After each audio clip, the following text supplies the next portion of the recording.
Tomorrow's Christmas Eve. Oh, I get it. If I'm the one with a cursor on my screen, I'm the one getting shit for it. But if you do it, you go scot-free. No fucking way. I'm calling you out on it.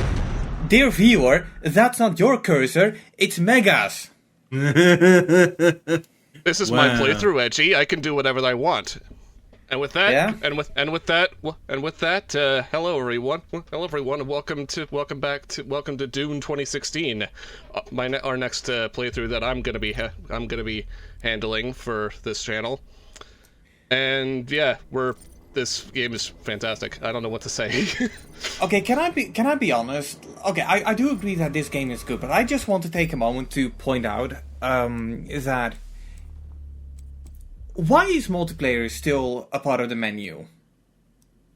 Yeah, I don't know why. That part of the game has just been like gone for years, and it's like, well, what's the point, you know? I think you can still play the game like online multiplayer, but a part of me kind of feels like they should have done it, you know, Call of Duty or select Call of Duty style, where instead of making it a part of the main menu, you make it like a separate executable, so people can also choose to download it. I think that's something that the Switch version does, or at least they're offering it as like a DLC. Well, I should point out, like, you might be confused with like either this version, with the PC version, or the Switch version in this recording, because, oh my God, there were a lot of like technical hiccups during the recording of this. You have no idea, and I'm gonna self-scrutinize myself for saying it for comedic effect. I'm already kind of noticing like some hitches in the performance. Yeah, that's just the game. This game is just not very optimized on PC, which is weird because it's Doom. It is. And what settings are you running it on? I mean, look that. Go ahead. Like I'm running. I was running through this on like 2K, but downgraded to like 1080p 60. Right. Well, that's for OBS, not for the game itself. The game itself is in 2K. Yeah. But like, I downgraded it to 1080p for YouTube, Even though YouTube can do 4K, 2K just fine. I don't wanna overload my end of the thing of the stream. Yeah, because you're playing this on a laptop, correct? No, this is my PC that I'm using right now. It's just a very old graphics card. Old as in like RTX 2060 Super old. It's a 5-year-old graphics card. Yeah, because I recall having little problems running this game. Like when I play this game and I disable VSync, because I am one of those people who enables VSync.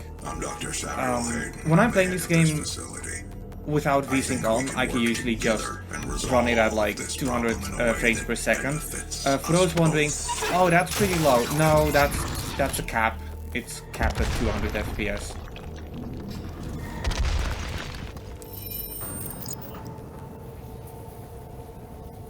Here's the thing that you can do in this game that no other like Doom game before can do is glory kills. You go next to an enemy, you go next to an enemy, you kill it instantly, and you get health out of it. I mean, there is a new mod that actually allows there adds gory kills to the original Doom. With Jeezy Doom. Yep. Yeah. The one thing I do like from the glory kills is that even though it can kind of be a pace break from time to time, I do like how many like variants there are. Like you can come from them from like right, left, in front, behind, or even like above them, and a lot of them will have a different kind of glory kill. And the one thing that I was like, holy shit, the first time when I played this game was the one where you make the big fucker eat his own heart. Yeah. Nice. Or whatever it is. Can demons have a heart? Yes. Technically, yes. I We're mean, to be seeing fair, them right Valve now. probably confirms that. Yeah. Hashtag you stole might- it forever. By the way, as you might have guessed just from looking at this, I go to the codex. I go to the codex for in case anyone wants to like read this yourself. By the way, if you guys want to like read any of this yourself, go ahead and pause the video and just read it for yourself. Because I'm sure as hell I can't read it. This was pre-recorded. Yep. Yeah. I'm gonna be honest. I know that like the codex is a thing in this game, but I never like read any of those. And never read then any- already. Wow, I suck. Wow, I It's been suck. 5 minutes and you've already died. No, actually 6 minutes. But yeah, I say that, but when I'm playing stuff like, you know, Skyrim or Prey or Dishonored 2, like any game that has like notes or like books or whatever, I always just breeze right past them. I get that there's a lot of writing that went in those games, and I appreciate the people who are working on that, who are obviously very committed. And I just want to say that I am so sorry that I never took a moment to enjoy it. We forgive you.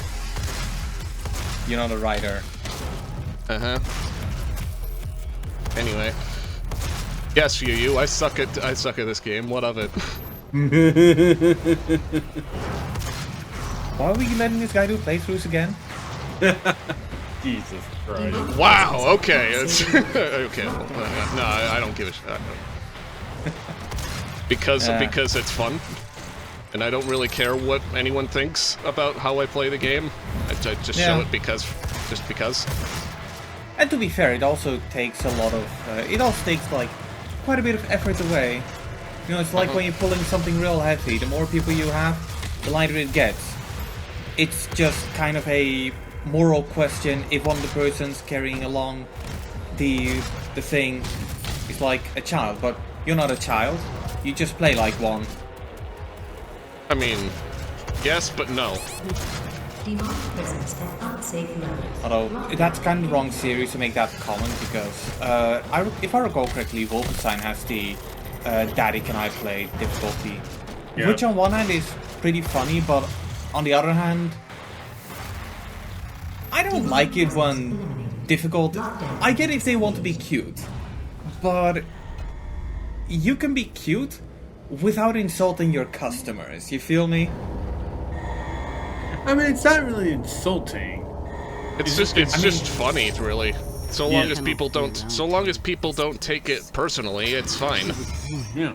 But you know what? This is the Wolfenstein example. That's the kind of thing that people do tend to take personally.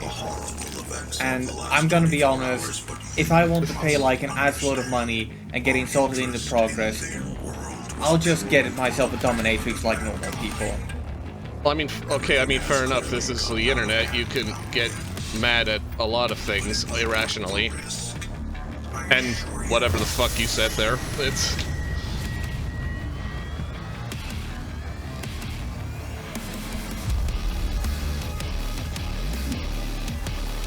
Fucking hell, this music is so good. Mick Gordon did so good on this soundtrack. You did. Oh yeah. And he got completely fucked over on Eternal. Can I also just take a moment to point out that like a lot of people have already said this, but I do love how, you know, one of the greatest criticisms that Doom 3 got was the amount of like audio logs. So one of the first things that Doom Guy does in this game is smack the shit out of, well, what might as well be an audio log. I just appreciate that little touch. It's like it knew. It's like it knew. Yeah. They fucking knew already.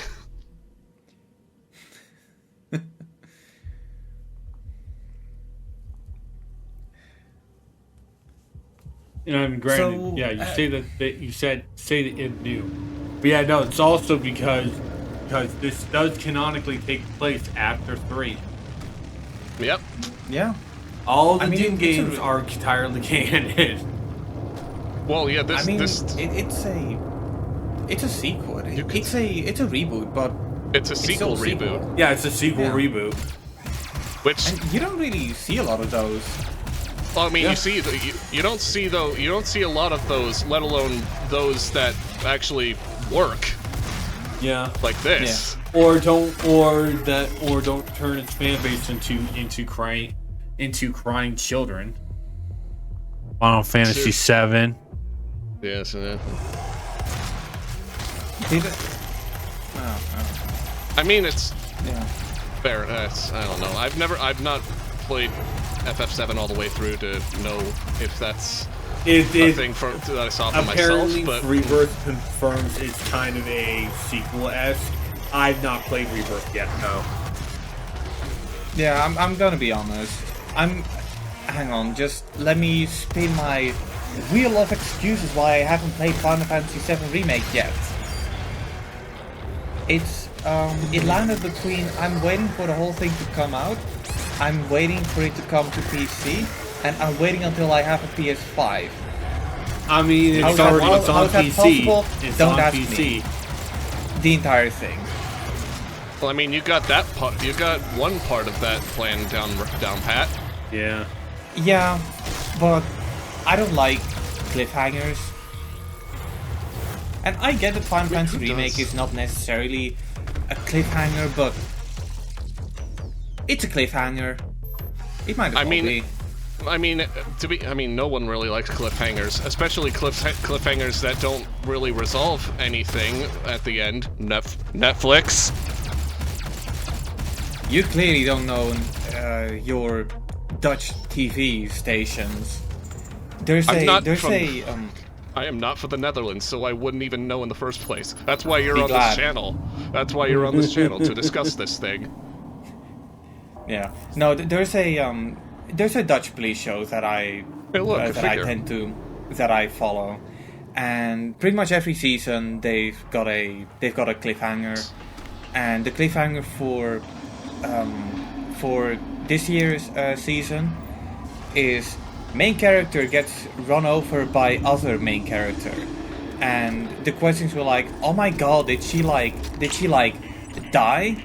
But then the character or the actress of the character that got run over goes like, yeah, we finished recording the entire season, and she's kind of just spoiling it already because so that means that main character isn't dead, just injured. Well, that's good.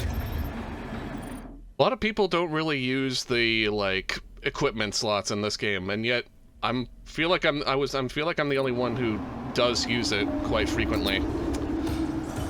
I do a little bit. bit. It's very situational. I will It's admit, very but situational. it's the same situation anyway, and that situation isn't really tedious or annoying or repetitive, or it doesn't feel repetitive in any way.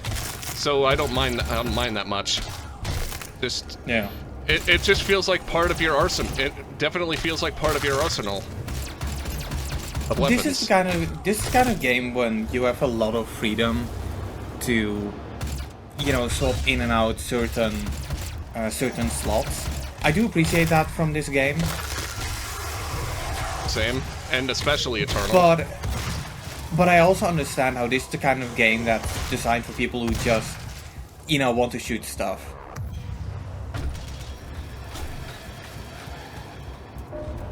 It's there for those who want it. Just like all the exploration stuff, just like all the collectibles, and all the challenges, which, I'm just gonna say it, I'm kind of pissed off to see that you don't know what your challenges are when you're playing this mission in particular for the first time. Because how am I supposed to do the challenge if I don't know what the challenge is? Well, you go to your map. You go to your map every if time. it shows you. You could also just press like Alt on PC to show you without showing the map. And with that, Yeah, but it doesn't show you in this mission. If you go to the... because there isn't any in this mission. There aren't... I could swear there are challenges in this No, mission. No, if you would have saw, like, on the map, you would have said challenges, unavailable. That means there's nothing in there. Yeah, but I think that means they just don't show it to you yet. Level 2 onwards give you challenges. Okay. This is just a tutorial level. And with that, and speaking of the map, you're gonna see me like going through the map a lot because I am shit at navigation, and there's no like GPS on. There's no GPS that helps that I can look back to every time. So welcome to when I play Borderlands for the channel. Welcome to when I play Borderlands for the channel. You know what the Dark Ages should do? The Dark Ages, or for those who don't know, Dark Ages is the newly announced Doom game when I kind of stopped caring about the series. But what they should do for that game in particular is give you like a big arrow that shows you exactly where you need to go and how to get there. You know, kind of like what Fallout 4 did with Vans. Edgy wants to turn Doom into Crazy Taxi. Yes. There was an enemy just attacking me and I didn't even realize. Taxi could have like a collaboration. By the way, this video is just gonna be released like very like later on. So sorry you didn't get Crazy Taxi before it got delisted from off of Steam. Unless you already did beforehand, then you're good. Yeah, when did they say they were going to delist it? I believe December 16th. No, December 6th. Oh, okay. My bad. So the first week of December. Right. Which is way too soon. But like, I don't know what the fuck Sega is doing with that. It could be that they're like re-releasing them under like a new pack of games, and they're like they're also like remaking the games from the ground up and optimizing. They did announce a new Crazy Taxi, so I guess they're going to. Yeah. Either way, I do appreciate the heads up because unlike the viewers, I was able to get the game in time. I've already had it on the PS3. I already had it on PC. Okay, I just got it on PC. Okay, look, I too had it on PS3, but I don't really keep my PS3 plugged in anymore, especially now that I've got now that I've managed how to rip games directly from the disc. So my entire PS3 library, I have that backed up. The physical library, I think I need to utilize a modded PS3 to extract my digital games, and that's gonna be... I'm not saying that it's gonna be a chore, but the PS3 is still getting consistent updates, and while most of the updates are Blu-ray drive related... Yeah, same here with me. You can never be sure if it's gonna be we're gonna fuck over, like, the modders, because they certainly did that kind of stuff before. Yeah. And crazy. There's 3 games that I've got, which I do mean to extract off my PS3, and those are, well, I guess Crazy Taxi no more because I've got that on Steam now as well. But Drive for San Francisco is one of them because I do have that game digitally. I have it physically. Oh, really? Yeah, it's like one of the most valuable games that I have in my collection. Oh yeah. Like, the delisting of Drive for San Francisco came out of bloody nowhere.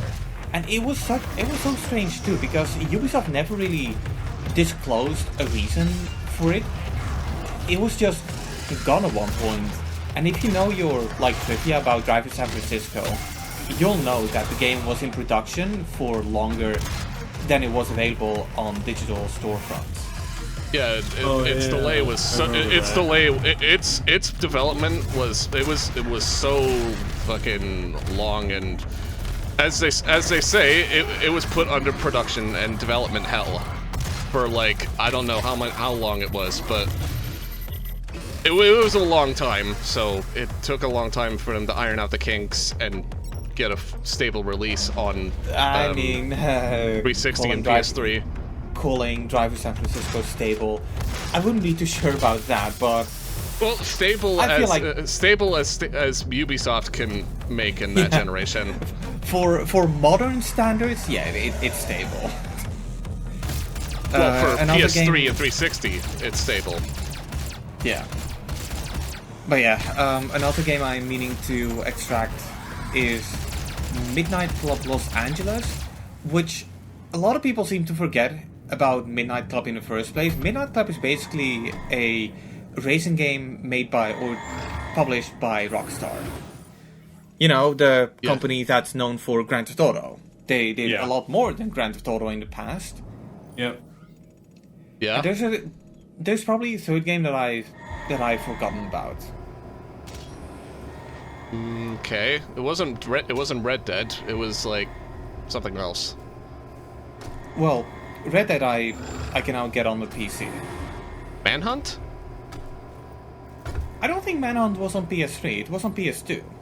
Well, no, Manhunt wasn't on PS3. They were both of them on PS2, especially the second one, which is like the first AO game on PS, which is the first AO game, proper AO game that Rockstar ever did before GTA San Andreas Hang on. All that shit. Was Manhunt rated AO? Well, I recall Hillary Clinton writing a letter to the ESRB asking it to be AO, but I don't. It wasn't actually rated AO. It was like rumored to be AO because of Hillary Clinton. But it never happened. But it never happened. So Rockstar heavily censored the game just to keep that M rating. Yep. And there's some video game trivia for you at the end of this. Okay, so I did just went to the website of the ESRB, and Manhunt 2 is rated AO. However, this is for the Windows PC version. The PS2 and PSP version and the Wii version. I forgot there was a Wii. I forgot that there was a Wii version of Manhunt 2. I mean, they were probably. It was really easy for them to squirt it out on the Wii because the Wii was basically a PS2 on power level. Yeah, it's the same reason why they were able to put Bully out on there, and all they really changed are the shadows. They added the content from the Xbox 360 version. Yeah. So if you're gonna get Manhunt 2 in any capacity, get the unrated cut on PC, and not the console censored versions. I mean, to be honest, and I know that we're like dragging this episode, but I just want to point out that I've always found it odd that in America there's M-rated, which is 17 and up, and then there's AO for 18 and up. You'd think that does it really make the difference? No, it really doesn't. it's really just for marketing thing, for like a marketing thing. Yeah. It's like I've seen one of the arguments being like, oh well, AO just signifies a game that has heavy nudity, but you know, modern game developers, they cannot get enough of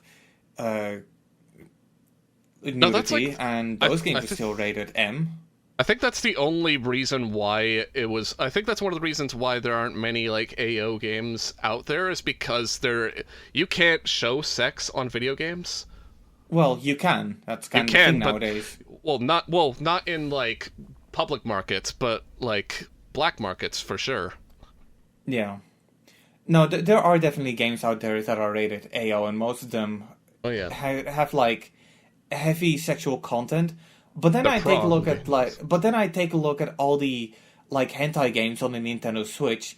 I take a look at the product page and I see a Peggy 12 icon, and I'm like, okay. Yeah. Ratings are fucking stupid. Yeah, they really are. Yeah. I mean, I'm glad that like Peggy is at the very least a bit better, even though it might as well be the ESRB, Because we have a PEGI 16 and we have a PEGI 18. And a lot of the, like, shooters and whatnot are just rated PEGI 18. PEGI 18 games are really common. If anything, it's the PEGI 16 games that are, quite uncommon. I think that the most PEGI 16 rated have to be Sony first-party games in the PS4 and PS5 generation. Stuff like Uncharted is rated 16. Stuff like Horizon Zero Dawn is rated 16. I guess. And a lot of RPGs out there, I recall, are also 16 and up. I guess America's just more sensitive than the EU. Tell me something I don't know.